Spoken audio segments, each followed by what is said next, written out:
Son las 9:57. Me acompaña aquí en esta cabina como cada 15 días. Se lo agradezco mucho, es muy importante para el contenido de este programa, para que la audiencia esté debidamente informada de los trabajos del Tribunal Electoral del Poder Judicial de la Federación, el magistrado José Luis Vargas. ¿Cómo estás, José Luis? Hola, Pascal. Muy bien, muchas gracias por eso. Bueno, pues creo que hay muchos temas que revisar contigo. Te propongo que comencemos con un tema pues un poco general, pero que me parece que está dominando la discusión, o buena parte de la discusión en torno a las campañas electorales, que es qué constituye, en el contexto de la legislación electoral mexicana, una calumnia, por supuesto en el contexto de las campañas electorales, y cuál puede ser la intervención del tribunal en dilucidar pues qué es una campaña negativa, una calumnia. Vemos impugnaciones de los partidos a ciertos contenidos que se transmiten como spots, por ejemplo. Vimos una reciente discusión sobre el spot de Mexicanos Primero, que no llegó al tribunal pero bueno, aún así me interesaría tu punto de vista en general sobre el tema de la información calumniosa, qué es y qué no es en el contexto de una campaña electoral. José Luis Vargas. Sí, claro, Pascal. Mira, en primer lugar hay que decir que es un tema tremendamente complejo porque pues tiene un grado de subjetividad de lo que para mí o para ti puede representar una imagen o un spot de publicidad. En un sistema, pues que hay que decirlo, que tenemos que hacer prevalecer la democracia, donde parte de la democracia pues es la libertad de ideas, la libertad de expresión. Y entonces eso básicamente lo que se vuelve complejo es a partir de que la ley no nos dice mucho en torno a esos parámetros. Anteriormente la legislación electoral preveía la figura de las injurias, la calumnia y la diatriba. Sí. En las últimas reformas, si mal no recuerdo es la 2008, lo que el legislador solo dejó fue la figura de la calumnia. Por calumnia entendemos los jueces en el mundo del derecho que es cuando se te imputa la comisión de un delito sin haberlo podido acreditar. Tiene que ser un delito. Tiene que ser un delito. Con lo cual, pues evidentemente eso conlleva pues un tratamiento especial, a ver si te estoy acusando de algo y no existe pues ninguna evidencia de que yo cometí ese delito. Sí. Ahora bien, existen, y lo que hemos estado viendo en algunos de los promocionales que a la sala superior le toca, sí, pues sobre todo confirmar o negar las medidas cautelares a partir de que es un mecanismo, digamos, muy expedito, donde el Instituto Nacional Electoral recibe las impugnaciones en torno a solicitar un partido o un candidato que baje en otro spot porque le está causando algún perjuicio.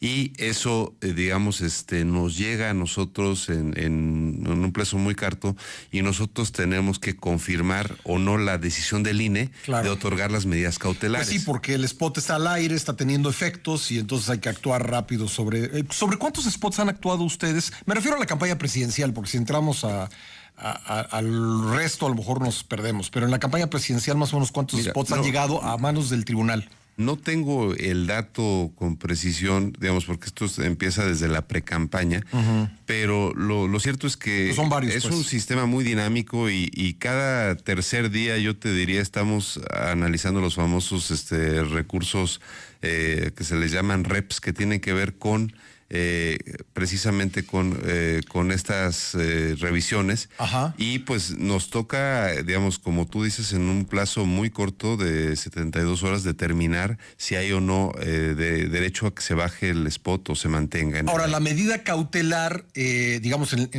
cuando se decide bajar el spot es para hacer una revisión más a fondo, ¿verdad? Son dos etapas. Esa es solo para, digamos, lo que nosotros tenemos que ver si se le denomina en el mundo jurídico la apariencia de buen derecho, si nos parece que puede haber alguna violación que afecte que sea irreparable esa violación, y entonces nosotros otorgamos la medida cautelar. y con posterioridad se analiza el fondo del asunto, y en el fondo del asunto ahí es donde nosotros determinamos si la conducta fue legal o no lo fue. Y en caso de que no lo sea, pues también ahí se determina o se señala a través de un procedimiento con la Sala Regional Especializada la imposición de algún tipo de sanción.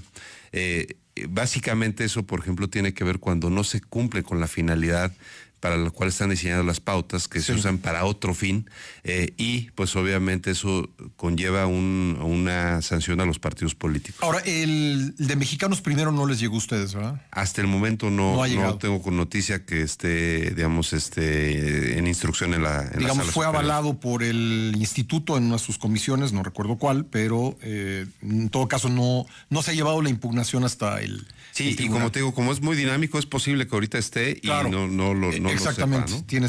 Tienes toda la razón. Habría que pues casi al momento checar la información. Oye, algo que también tiene que ver con la calumnia, a partir de una denuncia de Morena, el tribunal ordenó al INE realizar una investigación a profundidad contra el sitio pejelix.org. De repente hemos visto en calles de la Ciudad de México unos pendones en los postes que trae esa dirección pejelix.org. Y se hizo, digamos, la orden obedeció la orden es determinar sustancialmente si están sustancialmente fundados los argumentos que estos materiales ahí publicados presuntamente constituyen una calumnia. ¿Qué es una calumnia contra Andrés Manuel López Obrador? ¿Qué está haciendo? ¿Qué está ocurriendo en este tema concreto? Mira, en ese tema concreto, nosotros consideramos que fue insuficiente la investigación que realizó el INE en torno a esta demanda que se presentó por Morena. Obviamente hay que recordar, Pascal, que una de la principal obligación del tribunal es garantizar el principio de equidad en las contiendas. Con lo cual, hoy tenemos pues un factor o un fenómeno pues muy difícil de controlar, que son las famosas fake news o noticias falsas que tienen que ver con la capacidad de dañar la imagen de un candidato y donde no se ubica concretamente quién es el autor de ese atentado contra pues la reputación de alguien. En ese sentido, lo que nosotros consideramos precisamente con este tema de los PGLix es que el INE tenía que allegarse de mayor información e inclusive se le señaló que tendría que ser a través de la policía científica, pues que es quien puede determinar cuál es la ubicación de un posible estrategia de ataque contra uno de los candidatos. Para nosotros es bien importante este tema porque sabemos que así como está controlado el tema de radio y televisión a través de este control que hablábamos de las medidas cautelares, en el caso de Internet, pues cualquiera se puede volver un potencial afectador de la reputación de otro candidato. Y eso de manera masiva, pues sí puede llegar y ha generado en otras democracias del mundo, pues puede generar una afectación que violente el principio de equidad. A ver, voy a dar un ejemplo de otro país que siempre me ha sorprendido mucho. En el contexto de la elección estadounidense, en un pueblo del estado de Virginia del Oeste, que votó abrumadoramente por Barack Obama en sus dos elecciones, pues ese pueblo votó abrumadoramente a favor de Trump, y un equipo del diario Boston Globe fue a esta ciudad a tratar de averiguar por qué, y determinó que es un pueblo pequeño, pero finalmente la proporción de votantes es muy grande, la proporción de votantes que hizo este cambio es muy grande, y determinó que todo se debió a una noticia falsa que circuló por Facebook, en el que se señalaba, suena casi un chiste, pero así es, en el que se señalaba a Hillary Clinton una intención de llegar a ser presidenta, de importar guillotinas para ejecutar a quienes no coincidieran con ella, a los opositores. Y eso fue lo que hizo que ese pueblo votara masivamente en un sentido completamente opuesto a lo que venía votando. Lo que tú estás diciendo es eso, ¿no? Hay noticias que de repente pueden tener una implicación, un resultado electoral determinado. Supongo que a eso te estás refiriendo. Pero quisiera preguntarte, porque me dices, cuando hablas de reputación, sigues hablando de calumnia y sigues hablando de una acusación de haber incurrido en un delito necesariamente. Sí, así es. Ese es el concepto de calumnia. toda vez que lo otro pues sería muy complejo determinar y sobre todo sería, yo te diría, Pascal, muy peligroso porque, pues, insisto, en una democracia también debe haber y es válida pues el debate de contraste, es decir, Sí. si yo quiero señalar que el otro tiene pues algún tipo de defectos o de que ha incurrido en el pasado en errores como en su vida pública, pues es parte de lo que la ciudadanía tiene derecho a recibir para poder estar mejor informada para emitir su voto. ¿Cuáles son los límites o los parámetros para eso? Pues evidentemente cuando se te acusa de cometer un delito y no está probado o no hay una sentencia firme de por medio. Eso es lo que nosotros consideramos que es calumnia y eso evidentemente cuando te dicen es un ladrón, es un asesino, pues te tienen que probar pues ese tipo de imputaciones porque esas son delitos y esa es un poquito la línea que hemos mantenido. Bueno, un último tema, porque creo que es importante. El tribunal determinó que se tiene que dar la oportunidad a los candidatos independientes de recaudar suficiente dinero para poder llegar al techo de gasto de campaña que tienen los candidatos de partido. ¿Por qué? Mira, Pascal, insisto, el tema del principio de equidad es una cuestión fundamental. La verdad es que cuando se dan las normas para los candidatos independientes, existe pues una omisión del legislador porque si bien les dejó los mismos rangos de 90% público, 10% privado. No obstante, los topes de los independientes originales eran de 49 millones de pesos, del 10%, y entonces les dejaba un porcentaje de 42 millones de obtener por el financiamiento privado y un 10% y 7 millones de financiamiento público. Desde ahí estaba distorsionada la norma constitucional a través de la falta de coincidencia entre lo que dice la ley y lo que dice la Constitución.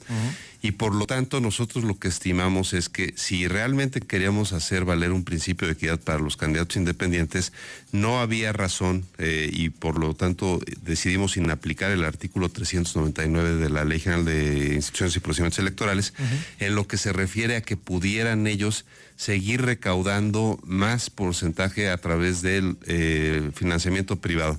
Eso, y quiero subrayarlo, sin que se cambien o se violenten las normas que tienen que ver con el origen de los recursos, los topes máximos que puede cada persona aportar, es decir, todo lo que tiene que ver con el control y la seguridad para que tengamos certeza que de dónde viene el dinero del financiamiento privado, pero sí permitirles competir en condiciones de equidad de tal manera que ellos pueden hoy en día llegar a obtener hasta un 429 millones de pesos entre ambos financiamientos, al igual que los candidatos por partidos, para darles un mayor posibilidad de que realmente accedan al poder político. Muy bien, pues te agradezco mucho, como siempre, José Luis, tu presencia en el programa. Y bueno, ya nada más por último, al rato le preciso a nuestro público la información porque tenemos que irnos a corte, pero sí, ya impugnó Morena ante la Sala Superior del Tribunal la decisión del INE respecto del spot y si los candidatos fueran niños. Así que sí les va a llegar el caso. Ok. Lo van a tener que discutir. Ya lo platicaremos. Muy bien, gracias, José Luis Vargas, magistrado del Tribunal Electoral del Poder Judicial de la Federación. Son las 10 de la mañana con 10 minutos.